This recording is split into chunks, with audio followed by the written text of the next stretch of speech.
కొత్తపేట పూర్వపు సత్య థియేటర్ సెంటర్లో రాష్ట్ర టీడీపీ ఉపాధ్యక్షులు ఇన్ఛార్జ్ బండారు సత్యానందరావు ఆధ్వర్యంలో నూతన కార్యాలయాన్ని అమలాపురం పార్లమెంట్ అధ్యక్షురాలు అనంతకుమారి చేతుల మీదుగా ప్రారంభించడం జరిగింది. జెండా దిమ్మను అమలాపురం పార్లమెంటు ఇన్ఛార్జ్ గంటి హరీష్ మాధుర్ తెలుగుదేశం పార్టీ జెండాను ఎగురవేసి ప్రారంభించారు. ముఖ్య అతిథులుగా జోన్ 2 ఇన్ఛార్జ్ మందలపు రవికుమార్, నియోజకవర్గ పరిశీలకులు వాసిరెడ్డి రాంబాబు, నియోజకవర్గ టీడీపీ ఇన్ఛార్జ్ బండారు సత్యానందరావు, రాష్ట్ర తెలుగు రైతు ప్రధాన కార్యదర్శి ఆకుల రామకృష్ణ పాల్గొని పార్టీ కార్యాలయ ప్రారంభోత్సవ కార్యక్రమాన్ని పూర్తి చేయడం జరిగింది.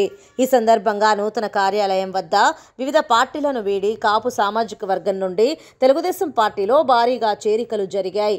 వీరికి సత్యానందరావు కండువా కప్పి పార్టీలోకి ఆహ్వానించారు.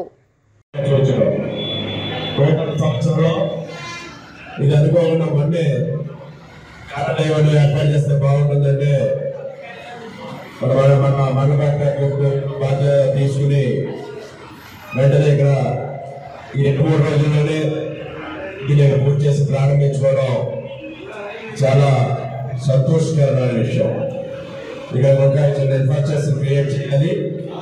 అవన్నీ కావాల్సినవన్నీ ఏర్పాటు చేసుకుని పార్టీ కార్యక్రమాలు ఇక్కడ అన్నీ కూడా గ్రామ మండల నియోజకవర్గాలు ఏదైనా కార్యక్రమాలన్నీ ఇక్కడి నుంచే నిర్వహించుకోవాల్సిందిగా తెలుగుదేశం పార్టీ కుటుంబ సభ్యులందరినీ పైకాట వస్తున్నారని చూడాలి.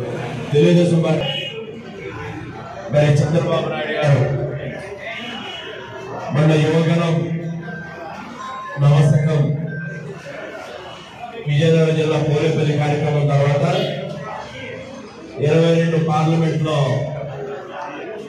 బహిరంగ సభలు ప్లాన్ చేసుకోవడం, అందులో భాగంగా 5వ తేదీ కలిగిలో ప్రారంభించి రేపు ఆచంటలో, 10వ తారీఖు తుడిలో, 20వ తారీఖు మండపేటలో మన జిల్లాలో సభలు కూడా నిర్వహించబోతా ఉన్నారు. రా కదలిరా, ఇది అన్న స్వర్గీయ నందమూరి తారక రామారావు గారి నినాదం. తెలుగుదేశం పిలుస్తుంది, రా కదిలిరా అని నాడు నినాదం ప్రజల్లోకి పెద్ద ఎత్తున నందమూరి తారక రామారావు గారి పార్టీని స్థాపిస్తే ప్రతి ఇద్దరు అన్ని వర్గాలు కదిలి తరలి వచ్చారు. ఉప్పెంగిన తరంగంలా, విడిచిపెట్టిన తరంగంలా, ఆకాశం ఏరిందా,